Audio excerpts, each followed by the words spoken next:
그들 앞에서 가시며라는 제목으로 하나님 말씀 전하겠습니다. 이제 막 결혼을 한 새댁이 있었는데 그 새댁의 시어머니가 어느 날 병이 있어서 병원에 입원을 하게 됐습니다. 이 새댁은 이 시어머니 병간호를 쭉 하고 있었는데 주로 하는 일은 의사의 지시대로 매일 시어머니의 소변을 받아서 이렇게 검사를 하는 일이었답니다. 하루는 소변을 받아서 의사에게 가져가는 도중에 그만 엎지르고 말았네요. 깜짝 놀란 새댁은 어떻게 할까 하다가 몰래 자신의 소변을 받아서 대신 검사를 받게 했습니다. 다음날 의사가 상기된 얼굴로 병실로 찾아와 웃음 띤 얼굴로 이 시어머니에게 이렇게 말했답니다. 할머니, 기적이 일어났습니다. 갑작스러운 의사의 말에 시어머니는 자신의 병이 낫다고 하는 줄 알고 기뻐했는데 의사가 잠시 후에 더 큰 소리로 이렇게 얘기합니다. 할머니, 임신 3개월입니다.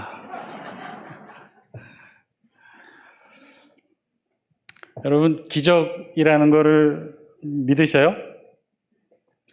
안 믿으셔요?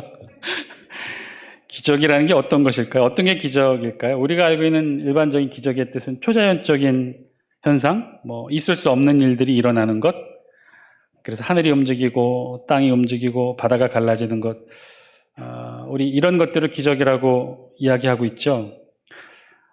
우리 보통 어떤 걸 기적이라고 말하나요? 우리 성경에도 대표적인 기적의 기록들이 여러 가지가 있죠. 오늘 우리 본문에 기록하고 있는 주된 내용의 기적이 아마 홍해의 기적일 것입니다. 우리 다음 주에 더 자세하게 살펴보게 될 텐데, 이스라엘 백성들이 홍해 기적이라고 하는 건 이스라엘 백성들이 바다 한가운데를 걸어갔다는 것이죠.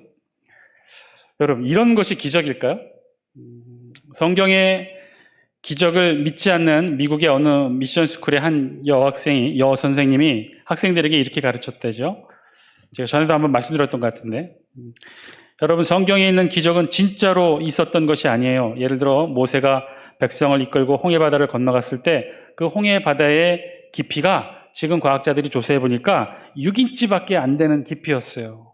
성경에서 말하는 홍해의 기적은 그런 갈대밭을 건너간 것이지 어떤 큰 바다가 갈라지는 그런 기적이 아니에요. 6인치라면 1인치가 한 2.54cm라고 하니까 6인치 정도면 한 15cm 정도 되는 거예요. 30cm의 반 정도밖에 안 되는 거죠. 그러니까 무릎이 잠길 정도의 그런 찰랑찰랑한 물이었다는 거예요. 홍해 바다가 그랬다는 거예요. 그렇게 주장하는 과학자들도 있어요. 자, 그러자 선생님 말이 끝난 뒤에 뒤에 앉았던 학생이 이렇게 외쳤다고 그러죠. 선생님, 그러면 진짜 기적이 일어난 것인데요. 그렇지 않습니까?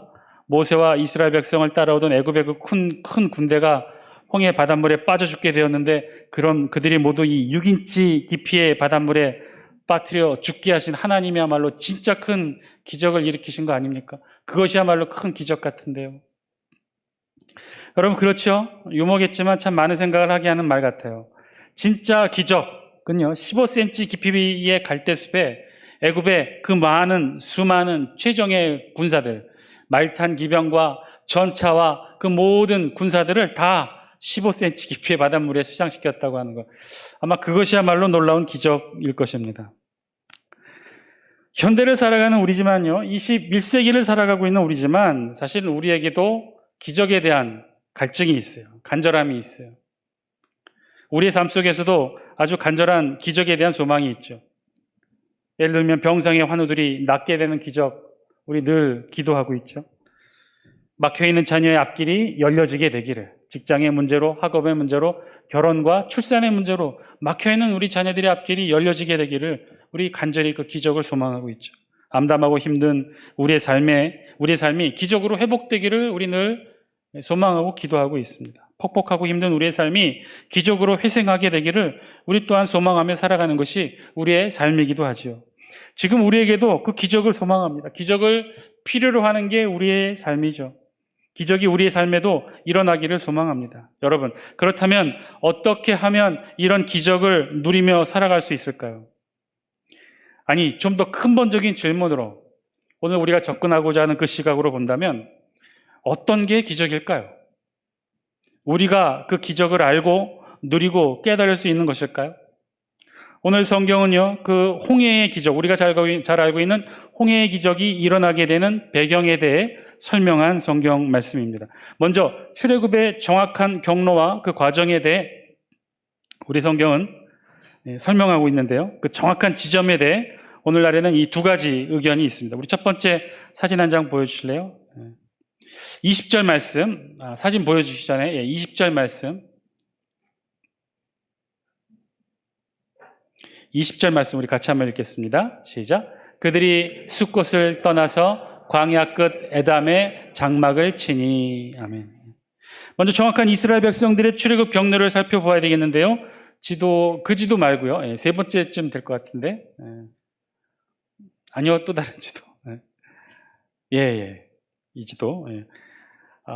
좀 가운데를 지명을 좀 확대해 주실래요? 잘 안 보이시죠? 확대해 보시면 오늘 출애굽 백성들, 이스라엘 백성들의 출애굽 경로를 보시면 라암셋에서 발행해서 숫곳에 머물렀고 숫곳에서 숫곳을 떠나서 광야 끝 에담의 장막을 쳤다라고 오늘 성경 20절이 말씀해 주고 있죠. 숫곳 아래가 바로 에담이 있는 지역이에요. 그래서 그 경로가 라암셋에서 발행해서 숫곳에 이르고 그리고 숫곳에서 에담에 이르렀다고 해요. 숫곳이라고 하는 것은 히브리어로 스코트라고 하는데 그 뜻은 오두막 집들이라는 뜻이랍니다. 라암셋에서 동남쪽으로 한 50km 지점에 있고요. 이곳에 라암셋 이후 두 번째로 진을 친 곳입니다. 그리고 세 번째 진을 친 곳이 바로 이 에담, 히브리어로는 에탐이라고 하는데 그 뜻은 맹수가 있는 곳이라는 뜻이에요.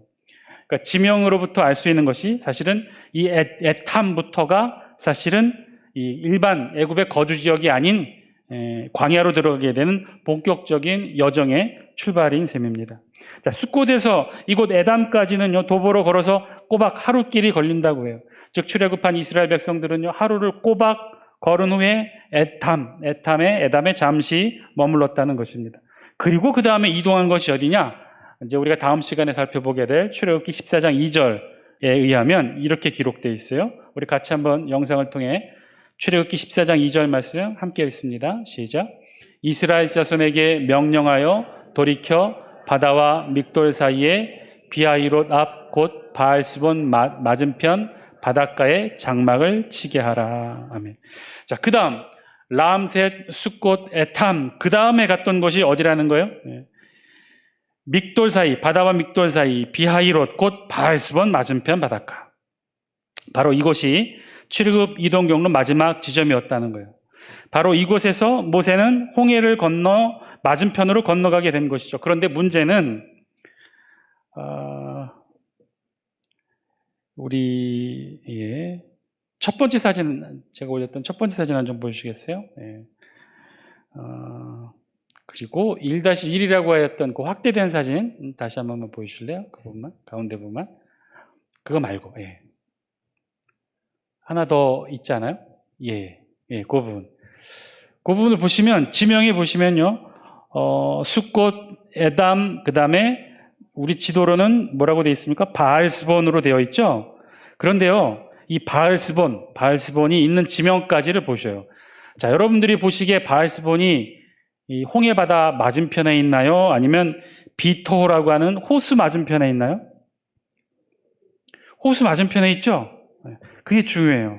자, 지금 우리 성경에 의하면요, 출애굽기 14장 2절에 의하면 그 출애굽 경로가 그렇다는 거예요. 라암셋에서 숫곳에서 에담에서 비하이롯 곧 바알스본, 즉 홍해 바다 맞은편에 위치해 왔다고 우리 성경이 기록했는데 정작 오늘날 우리 지도상으로 살펴보면 거기는 홍해 바다 맞은편이 아니라 비토라고 하는 호수 맞은편인 거예요. 그러니까 아직까지도 육지라는 거예요. 바다가 보이지 않는다는 거예요. 바다로 이동하기 위해서는 좀 더 아래로 이동을 해야 홍해에 다다를 수 있다는 거죠. 자, 그래서 학자들은요, 홍해를 건너가기 위한 출애굽의 경로의 여정을 사실은 두 가지로 보고 있어요. 실제로 성경에서의 지명은 이렇게 표시하고 있지만 실제로는 좀 더 아래로 내려갔을 것이다. 좀 더 아래로 홍해의 끝부분을 건너갔을 것이다 라고 추정해요. 우리 첫 번째 사진 보여주실래요? 그 부분, 확대한 부분 사진을 차라리 보여주실래요? 1-1이라고 했던 확대된 사진. 그래서 보시면 아니요, 이 사진 말고. 아니, 이 사진 말고. 이 사진. 조금만 더 가운데 확대해 주실래요? 그래서 자세히 보시면 경로가 두 가지로 표시가 돼요. 여러분이 조금만 더 확대해 주세요. 예. 여러분이 아마 이제 지도상으로 출애굽 경로에 관한 지도를 찾아보게 되면 딱 두 가지로 나와요. 저 비토라고 하는 호수를 가로질러서 가게 되는 코스 한 가지와 점선으로 표시돼서 어디를 살짝 지나친 거예요? 수에즈라는 곳, 즉 홍해를 건너서 지나가게 되는 그 코스 두 가지로 아마 우리 성경학자들의 추정에 의하면 저렇게 두 가지였을 것이다. 원래 성경대로 하면 비하이론 맞은편, 즉 비토 호수를 건너간 곳으로 코스를 잡아야 맞고요. 그러나 우리가 성경에 있는 내용대로 홍해 바다를 건너간 것으로 하면 아래 점선으로 표시된 것처럼 아래 홍해까지 와서 건너가야 홍해를 건넌 셈이 된다는 거죠. 그럼 이게 어떻게 된 것일까? 오늘날의 이 성경의 학자들은 그래서 이 두 가지의 코스로 했다. 만약 성경에서는 비하이스로를 했지만 실제로는 홍해 아래까지 지나가는 출애굽 경로의 코스가 이어졌을 것이다. 그렇게 추정을 하기도 하는데 최근에 여러 고고학적 자료가 증거하기를 고대에는 여러분 그 첫 번째 사진 한 장 보여주실래요? 확대되기 전 사진. 예.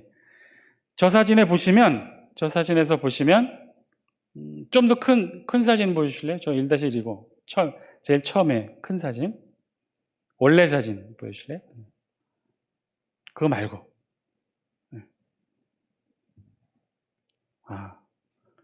이게 확대한 거죠? 그러니까 큰 사진으로 보여주세요. 그러니까 확대된 거 말고 원래 사진으로 보여주실래요? 예. 이게 원래 사진이에요? 좀 더 축소해 주세요. 예. 시나이 반도가 다 보이도록 더 축소해 주세요. 더 원래 사진 크기대로.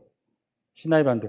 저렇게 보시면 시나이 반도가 전체 보이는 곳 좌측이, 여러분 보시기 좌측이 홍해 바다인데 홍해 바다가 원래 고대에는 고고학적 자료를 추정해 보니 지금은 비토 호수와 홍해 바다가 나뉘어져 있지만 비토 호수의 고고학적 자료를 찾아보니 원래는 비토 호수가 예전에는 바다였다는 거예요. 홍해 바다. 그러니까 사실은 고대에는 수량이 더 많고 물이 더 풍부했기 때문에 비토 호수와 홍해 바다가 연결되어 있는 바다의 지역이었는데 시대가 흐르고 시간이 흐르고 땅이 메마르고 강수량이 줄어드는 관계로 바다가 끊겨졌다는 것이죠. 그래서 호수로 비토 호수가 동떨어지게 됐고 홍해 바다가 이 남쪽으로 이어졌는데 옛날에는 저기가 바다였다는 거예요. 그러니까 성경이 맞는 거였죠. 성경 말씀대로 람셋, 숫곳, 에담, 비하이론 맞은편이 바로 홍해 바다 맞은편이 되었던 거예요. 자, 결국 그래서 이 지도에서 보듯이 출애굽 경로를 보시면 다시 한 번만 지도 보여주실래요? 지도 보시면 출애굽 경로가 어떻게 되어 있어요? 결국은 비토호수, 지금의 비토호수, 예전에는 고대에는 홍해를 건너서 어떻게 합니까? 시나이 반도 마지막 맨 하단에 시내산을 거쳐서 다시 광야 위쪽으로 올라가 요단강, 이 가나안 땅 남부 지역으로 들어가는 곳이 바로 이 가나안 코스가 되겠죠. 자, 지금 우리가 지도로 보아도 사실 이 코스는요, 애굽에서 가나안으로 가는 길에게는 사실은 합리적인 길이 아니에요. 짧은 길이 아니에요. 지름길이 아닙니다. 애굽에서 바로 지중해 연안 해안을 따라, 지도 계속 보여주실래요? 애굽에서 바로 지중해 연안 해안을 따라 가나안으로 가면, 전에도 한번 말씀드렸던 것 같은데, 여러분 보시기에 왼쪽이 가운데 이렇게 불쑥 나와 있는 것이 시나이 반도고요. 그게 광야예요. 이스라엘 백성들이 40년 내내 돌고 돌았던 것이 바로 시나이 반도 안에 포함된 광야예요. 보시기에 왼쪽이 애굽이고 오른쪽이 가나안이에요. 자, 왼쪽 애굽에서 오른쪽 가나안으로 가려면요, 지중해 연안 해안도로, 해안길, 바닷길로 거쳐가면 최단 거리예요. 열흘이 채 안 걸린다고 했어요. 가장 짧은 길이에요. 그 길도 있음에도 불구하고 실제 출애굽 경로는 어때요? 정반대, 최남단 시나이 반도의 맨 남단까지 우회하여 시내산을 거쳐 다시 또 위로 올라가서 가나안 땅, 요단강 동편으로 가나안을 들어가게끔 이 출애굽의 경로가 이렇게 되어 있어요. 왜 그랬을까? 그 이유를 우리 성경은 17절 이렇게 설명해요. 우리 17절 말씀 영상을 통해 함께 했습니다. 시작. 바로가 백성을 보낸 후에 블레셋 사람의 땅의 길은 가까울지라도 하나님이 그들을 그 길로 인도하지 아니하셨으니 이는 하나님이 말씀하시기를 이 백성이 전쟁을 하게 되면 마음을 돌이켜 애굽으로 돌아갈까 하셨습니다. 바로가 백성을 보낸 후에 블레셋 사람의 땅의 길은 가까울지라도 하나님이 그들을 그 길로 인도하지 아니하셨다. 오늘 우리 성경이 분명히 표현하고 있죠. 뭐라고요? 가까운 길이 있었다는 거예요. 우리 성경도 분명히 알고 있어요. 애굽에서 가나안으로 가는 최단거리의 길이 있었다는 거예요. 그 길을 우리 성경은 뭐라고 표현했어요? 블레셋 사람의 땅의 길이라고 부르고 있었다는 거예요. 그 길이 있었어요. 지금 제가 말씀드렸던 해안길이라는 게 있어요. 지중해 연안을 따라가는 길이에요.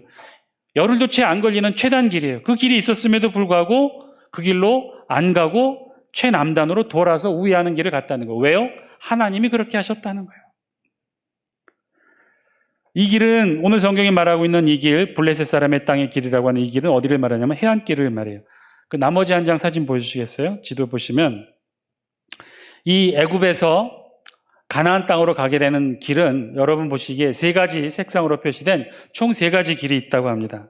여기서 말하는 길은 도로예요. 그러니까 최소한 말과 낙타로 짐을 싣고 이동할 수 있는, 왕복으로 이동할 수 있는 그런 도로를 말합니다. 지도에서 보면요, 첫 번째 길이 있어요. 여러분 보시기에 지중해 해안선을 따라 녹색으로 표시된 이 길을 비아 마리스라고 표현된 이 해안길이 있는데요. 이 길을 다른 말로 성경의 표현처럼 블레셋 사람의 땅의 길이라고도 하는데 그 이유는 이 지역이 바로 블레셋 민족의 거점 지역이기도 했기 때문에 그래요. 이 길은 당시 애굽과 가나안을 연결하는 가장 중요한 무역로이기도 했어요. 실제로 애굽에서 가나안 땅으로 가기 위해서 이 길을 주로 무역상인들이 이용했다는 거예요. 그래서 이 길은요, 아주 오래전부터 중요한 무역로기에 고대 왕국들이 철저히 이 길을 잘 지켰어요. 여러분 보시기에 왼쪽은 애굽의 국경 수비대가 지키고 있었고, 여러분 보시기에 오른쪽 가나안 초입에는 이 호전적인 블레셋 민족이 지키고 있었어요. 그래서 이 길은요, 가나안으로 가는 가장 빠르고 편한 길인 대신에 두 가지 위험이 존재해요.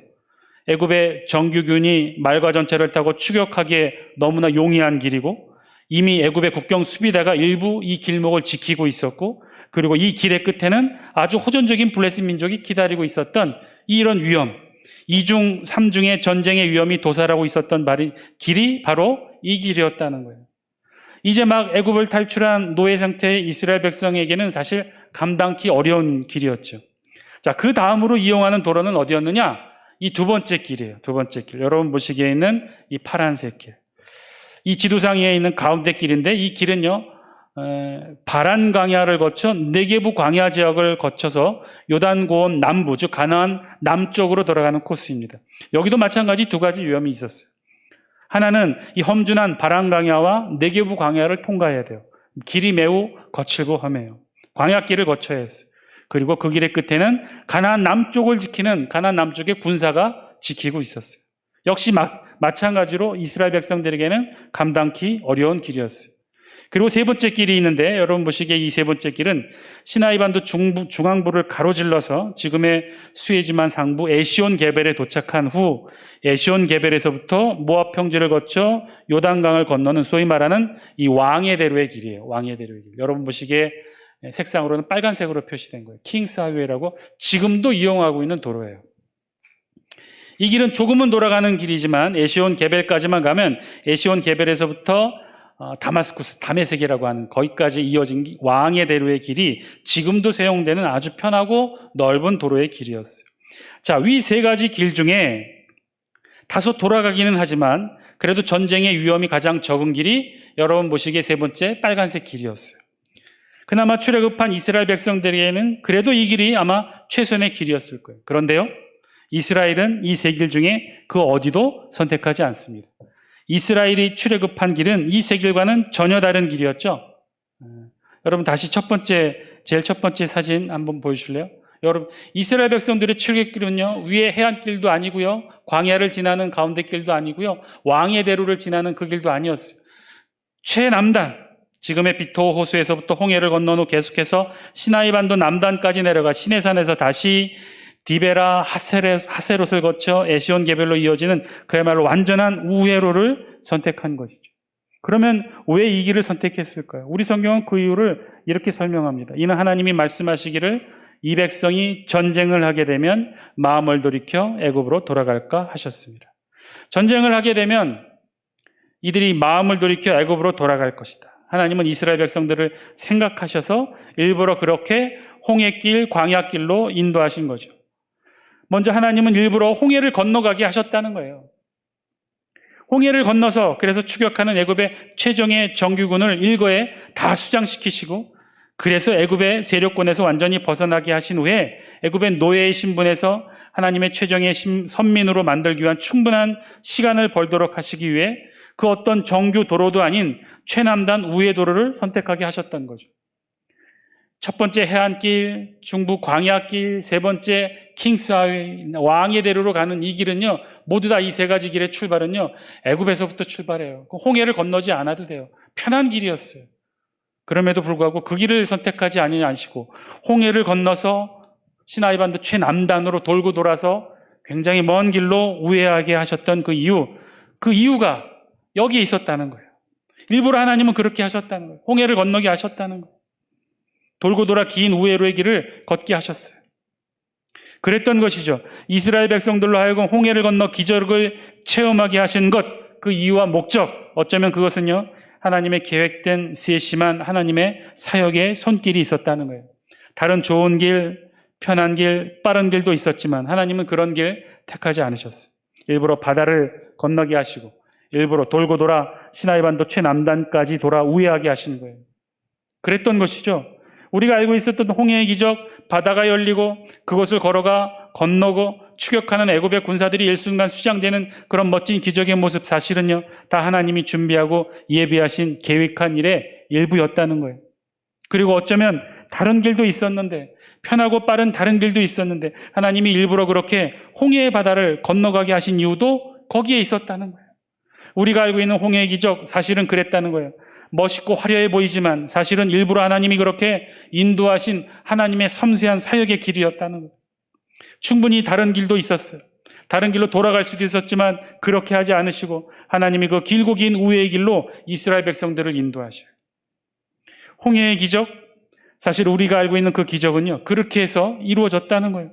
다른 길로 갈 수도 있었던 것을 하나님이 일부러 그 바닷길로 인도하셨다는 것이죠. 이어지는 우리 성경의 기록은요, 21절, 22절 아주 또 특별한 기록을 기록하고 있어요. 우리 같이 한번 21절, 22절 영상을 통해 함께 읽습니다. 시작. 여호와께서 그들 앞에서 가시며 낮에는 구름 기둥으로 그들의 길을 인도하시고 밤에는 불 기둥을 그들에게 비추사 낮이나 밤이나 진행하게 하시니.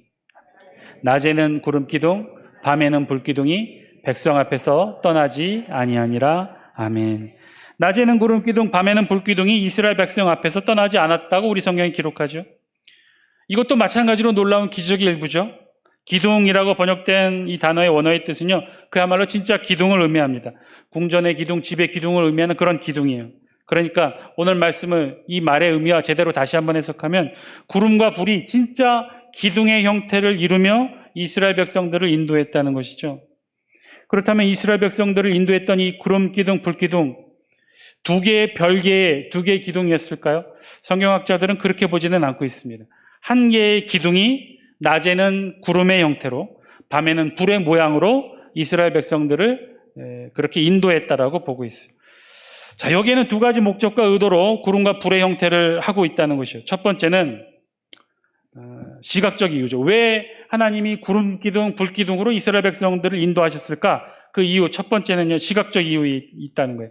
낮에는 불보다는 구름이 더 잘 보일 것이고, 밤에는 구름보다는 불이 더 잘 보이기 때문에, 낮에는 구름 기둥으로, 밤에는 불 기둥으로, 하나의 기둥이지만 그렇게 형태를 달리해서 이스라엘 백성들을 인도하셨다는 것이죠.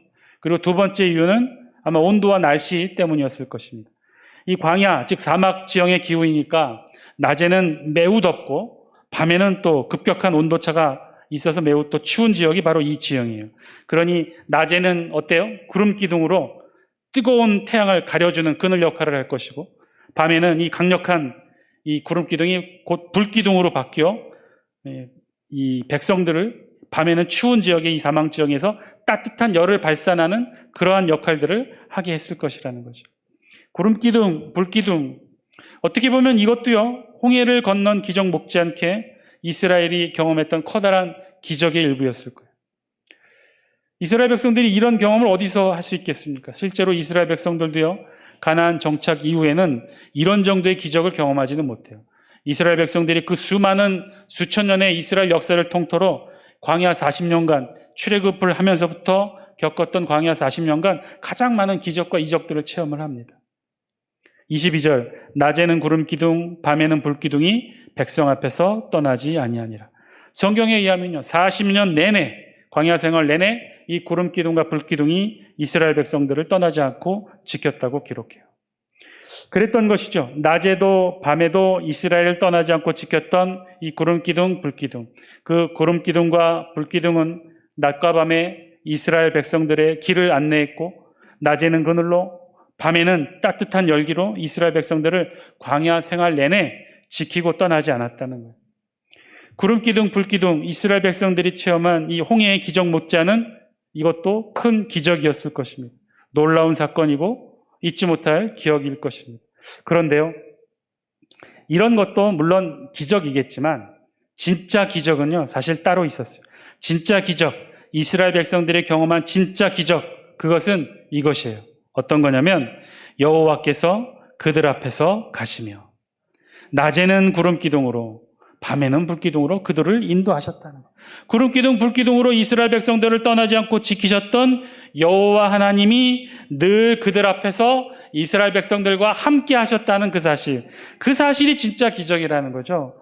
여호와께서 그들 앞에 가시며 하나님이 이스라엘에 출애굽시켰을 뿐만 아니라 그들이 가나안 땅에 들어가기 전까지 40년 내내 단 한순간도 이스라엘을 떠나지 아니하고 하나님이 이스라엘 백성들과 함께 거하셨다는 것, 그들을 인도해 내셨다는 것, 그들을 앞서서 그들의 길을 인도해 내셨다는 것, 그게 진짜 기적이라는 것이죠. 사랑하는 장수교 성도 여러분, 오늘 말씀을 통해 우리에게도 주시는 하나님의 음성을 저와 여러분들이 들을 수 있게 되길 바랍니다. 여러분, 기적이라는 게 무엇일까요? 어떤 게 기적일까요? 바다가 갈라지고 천둥과 번개가 치고 땅이 솟아나고 구름과 불이 기둥을 이루는 것, 이런 것이 기적일까요? 만약에 이런 것이 기적이라면 여러분, 이거는 어떨까요? 하늘을 날고 우주를 여행하고 땅속으로 터널을 만들고 바다 밑에도 터널을 만들고 차가 다니고, 여러분, 이런 건 기적 아닐까요? 핸드폰으로 뉴스를 보고 일기예보를 보고 드라마를 보고 주식 투자를 하는 것, 이거 다 기적 아닌가요? 현대의 의학, 현대의 과학으로 이루어진 모든 것들, 이거 다 과거의 눈으로 보면 다 기적 아닌가요? 하나같이 다 기적들 아닌가요? 이스라엘 백성들에게 꼭 필요했던 일, 바다를 건너고 추격하는 애굽의 군사들을 수장시키고 아무것도 없는 광야에서 40년을 살아야 했던 이스라엘 백성들에게 꼭 필요한 것들을 하나님의 능력으로 만들어주신 것, 그것이 홍해를 건너는 기적이었고 구름기둥, 불기둥이었고 만나와 메추라기 역사였고 반석에서 물이 솟아나오는 기적들이었죠. 우리에게 꼭 필요한 것들, 이스라엘 백성들에게 꼭 필요한 것들을요, 하나님의 능력으로 만들어내신 것, 우리는 그것을 기적이라고 부르고 있어요. 이거는 어떤가요? 우리 인간에 꼭 필요했던 것들, 인간의 과학과 기술로 만들어낸 것이 지금 우리가 누리고 있는 최첨단 문명의 이기들이죠. 그것도 또한 과거의 눈으로 본다면 다 기적 아닐까요? 사랑하는 장수교 성도 여러분, 이런 것들은요, 기적이 아니에요. 우리에게 꼭 필요한 것들을 이루어낸 거죠. 인간의 능력이든 하나님의 능력이든 이 세상 가운데 이루어진 일들과 사건 일들 뿐이에요. 그것은요, 진정한 기적이라고 할 수 없어요. 그것은요, 충분히 있을 수 있는 일들이에요. 인간의 능력이, 과학기술이 발달하면 만들어내는 것, 하나님의 능력으로 꼭 이스라엘 백성에게 필요한 것들을 만들어내시는 것, 그것은요, 기적이 아니에요. 인간의 힘으로, 하나님의 힘으로 충분히 있을 수 있는 일들이에요. 그런 것은 기적이 아니에요. 기적은요, 정말 일어날 수 없는 일들이 일어난 것이 기적인데, 그것이 무엇이냐? 그것이 진짜 기적인데 그것이 무엇이냐? 오늘 우리 본문에 의하면 진짜 기적은요, 바로 21절, 22절에 있는 말씀이에요. 여호와께서 그들 앞에서 가시며 낮에는 구름기둥, 밤에는 불기둥이 백성 앞에서 떠나지 아니하니라. 하나님이 함께 하시고 하나님의 앞에서 인도하시고 하나님께서 영원히 떠나지 않는 것, 그것이 진짜 기적이라는 거예요. 사랑하는 장수교 성도 여러분, 진짜 기적이 무엇인지를 깨닫는 이 저녁 저와 여러분 되시길 바랍니다. 하나님이 함께 하시고 하나님이 앞에서 인도하시고 하늘의 하나님이 우리와 함께 거하시는 것, 하늘의 하나님이 이 땅의 백성과 함께 거하시고 그들을 앞에서 인도하시고 그리고 그들을 떠나지 않고 우리와 함께 거하신다는 것, 여러분, 이게 진짜 기적인 줄 믿으시기 바랍니다. 존재와 차원을 달리하시는 하나님이 어떻게 인간과 함께 거하시겠어요? 죄인인 우리 인간과 함께 어떻게 선하신 하나님이 거하실 수 있겠어요? 있을 수 없는 일이에요. 그건 도저히 있을 수 없는 일이에요. 죄로 얼룩진 우리 인간, 죽어 마땅한 우리 인간이 어떻게 영원하신 창조주 하나님과 함께 동거하며 함께 동행하는 삶을 살 수 있겠습니까?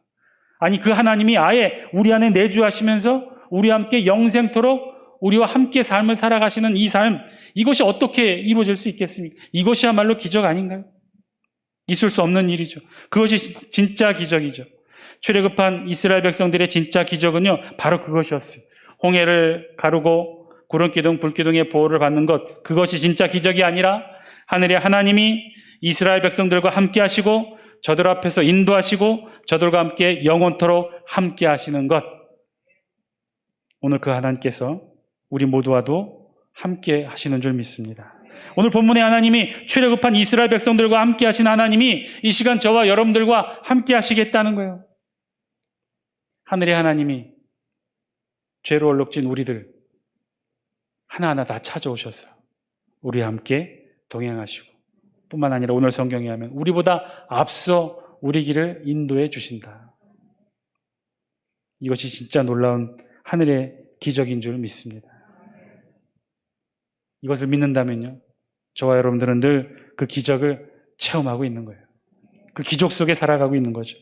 저와 여러분 그 기적을 날마다 체험하고 느끼며 살아가는 기적의 주인공들인 줄 믿습니다. 기적과 함께하는 사람인 줄 믿습니다. 오늘 이 저녁에도요, 하나님과 함께하는 이 기적을 체험하시는 저와 여러분 되시길 바랍니다. 진짜 기적은요, 하늘의 하나님이 우리와 함께 하시는 거예요. 그 하나님이 저와 여러분들을 붙들어 주시고 우리를 위해 함께 우리보다 앞서서 우리 길을 인도해 주시고 우리 자녀들의 앞길을 열어주시고 필요한 것들, 꼭 있어야 될 모든 것들, 인간의 힘이 아닌 하늘의 힘과 하나님의 능력으로 우리 가운데 만들어주시고 채워주시고 이끌어주시는 것, 그것이 진짜 저와 여러분들이 체험하는 진짜 기적 아닌가요? 그 기적의 하나님이 오늘 이 저녁에도 저와 여러분들과 함께 하시는 줄 믿습니다. 그 기적의 하나님이 우리와 늘 함께 하셔요. 그 기적을 늘 함께 경험하고 깨닫고 누리시는 저와 여러분 되기를 주의 이름으로 간절히 축원드립니다.